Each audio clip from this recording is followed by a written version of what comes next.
You ever see like like back in the day, I was like Girl Scout badges or something. It's like they have like, okay, and I've even seen some people have it in their profile, like I'm a Gryffindor, I'm an ESFJ, Yes, and I'm a 4. I'm yeah, an Enneagram 4, I've and seen I'm like, some of this that is on not like personality forums. I'm like, this is a language. I don't even understand this. It's like this whole string. It just reminds me of like, like your list of like you take. This is a bad but good analogy. Like you go to a doctor and you have like this whole like stack of like medical records and like these are all your diagnoses. Yeah. And Yeah. and it's like you're like There's some weird I pride don't know. that shouldn't be Yeah, there. if you need like pages upon pages of things to like diagnose who you are. Yeah, I like adding to, they should add to their badge, like Gryffindor, I'm an ESFJ, I'm a 4, I have IBS. Yeah. SXXOE. Like there is a whole language Short-sighted. of things which I'm coming to understand, but I read some of these profiles and I'm like, what is this? Yeah.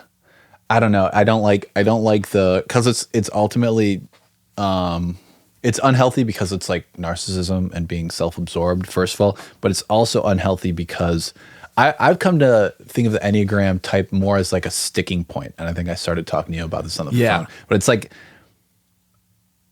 you know, it depends on how deep we want to go on this. I don't think anyone's soul is inherently, when you go back far enough, has any Enneagram type. But when we get this body and we get our genetics and we get our upbringing, it kind of leans towards a certain energy pattern, and that energy pattern I think is more often than not a sticking point. It's something that holds you back. Yeah. Than something to be like 7s. Let's go. I mean, that's like, yeah, that's the like. This has a deep spiritual, metaphysical debate and root to it, like between like the Buddhist concept of no self. If you dig deep enough into these aggregates and these patterns there, what is there as a stable entity and identity to lay claim to and say, ah, yes, that's me?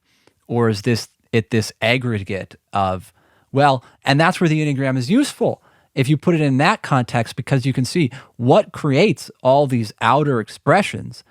You can start looking into it on the level of fear and desire and see how all of these things that you identify with so strongly and you take to be self and you get wrapped up in are archetypal patterns coming from fear and desire.